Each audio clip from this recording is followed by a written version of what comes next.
आप भी अगर ये वीडियो देख रहे हैं, आपने मेरी पहली वीडियो देखी होगी और आज मैं अपलोड करूँगा, तो आपने उसमें और इसमें ये डिफरेंस ज़रूर देखा होगा कि मेरी एडिटिंग में और कॉन्फिडेंस में कितना फ़र्क है।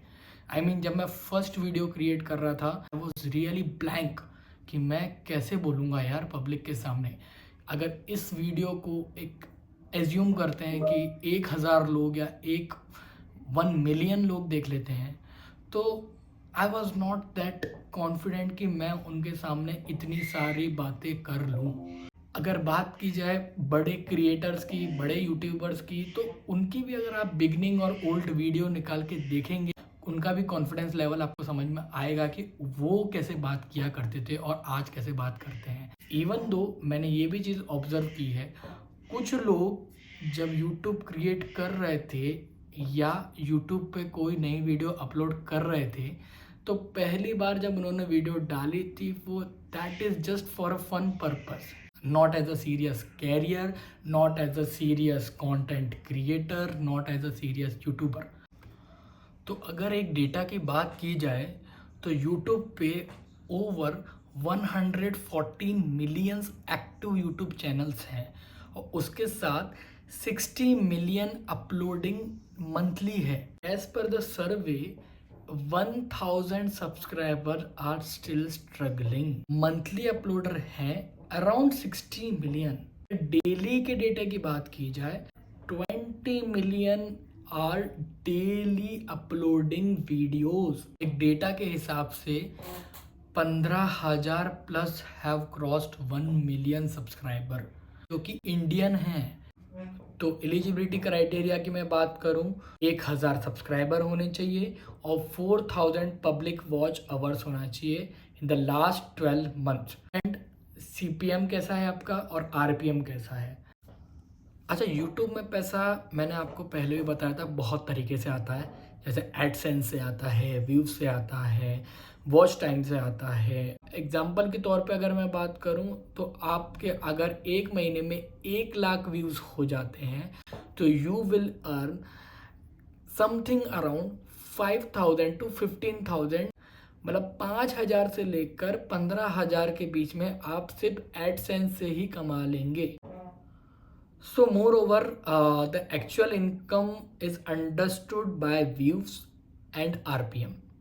तो इस टेबल को मैंने 3 फॉर्मेट में डिवाइड किया है। पहला फॉर्मेट है सब्सक्राइबर, सेकंड फॉर्मेट है एवरेज मंथली व्यूज और थर्ड फॉर्मेट है एस्टिमेटेड इनकम रेंज। अब अगर हम सब्सक्राइबर्स की बात करें, तो किसी सब्सक्राइबर के अगर 10K सब्सक्राइबर्स हैं और एवरेज मंथली व्यूज़ 50,000 से 1 लाख के बीच में आ रहे हैं, तो उसकी एस्टिमेटेड इनकम रेंज अगर होगी, तो वो होगी अप्रॉक्सीमेटली 2500 से लेकर 10,000 के बीच में, विच इज़ ओके। और अगर सब्सक्राइबर सेकंड की बात करें, अगर किसी सब्सक्राइबर के 100K मतलब कि 1 लाख सब्सक्राइबर है और एवरेज मंथली व्यू 2 से 5 लाख तक का है, तो उसका इनकम रेंज मंथली रहेगी 20,000 से लेकर 80,000 के बीच में, विच इज़ फेयर इनफ। और अगर मैं तीसरे पॉइंट की बात करूं, अगर उसके एवरेज मंथली व्यूज़ के बारे में बात करें, 10 लाख से लेकर अगर 50 लाख प्लस के व्यूज़ आ रहे हैं उसके चैनल पे, एस्टिमेटेड इनकम रेंज उसकी रहेगी अप्रॉक्सीमेटली 1 लाख से लेकर 10 लाख प्लस की रेंज की। दैट मीन्स वो वेरी भी करती है, पर डिपेंड कि आपका कंटेंट कैसा है और आपको कितने लोग पसंद कर रहे हैं। तो ये मैंने एक रफली 3 डेटा बताए जिसके हिसाब से यूट्यूब पे आप इनकम कमा सकते हैं और कमाते हैं। तो इस पैटर्न में ही पैसा आपको आता है। अब अगर एडिशनल इनकम की अगर बात की जाए, कोई यूट्यूबर कैसे और पैसे कमा सकता है या और कैसे इनकम कर सकता है, तो उसका सबसे अच्छा तरीका है जो जनरली यूट्यूबर्स करते हैं, ब्रांड डील्स करते हैं, वो एफिलिएट मार्केटिंग करते हैं, मेंबरशिप करते हैं या सुपर चैट्स के थ्रू अपनी इनकम को बूस्ट करते हैं।